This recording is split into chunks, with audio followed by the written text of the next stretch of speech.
غمر إخوة صلى الله عليه وسلم أفرمي ويبو كساني كوا درو أكن بو أوي خلقي بيان بلبكني بأوانيش كبيع أكن لخواي قرب ترسن وإلي نكن أو زيادة درو بكاتو أما نشبي بكنن يا المتي داري نبن نسر درو كردن بو يدرو كردن براكانم تاواني شي قلي قوري بلام همو درويك وكو يكنيا همو جاري تاوانكاني وكو يكنيا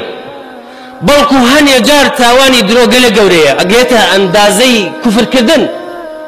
كاتك درو كردن بيت بناوي خواي پروردگاروا يعني بناوي ديني خواي پروردگاروا كخواي قورواي فرمو خواي قورواي نفرمو خواي قوري عمي بي خوشا والله خواي بي قورش بي خوش نيا خواي قوري لما راضية خواي قوري ليش راضي نيا خواي قوري لما توريا خواي قوري لي توري نيا درو كردن بناو خواي پروردگاروا چنه خلشي امرو ناوير قصبكن درباري طب وهندسة ومكا بلام لديني خواي قورا قويان لينيا بكيفي خويان درو اكن بكيفي خويان قصة اكن اوشي لنا دنا واي ام قصة عيلين خواي قورا بي رازية يعني لي تريا ودرو كردن بناوي في غمر إخوة صلى الله عليه وسلم كبلي في غمر إخوة واي فرموه واي نفرموه في غمر إخوة أمي حلال كردا حلالي نكردا أمي حرام كردا حرامي نكردا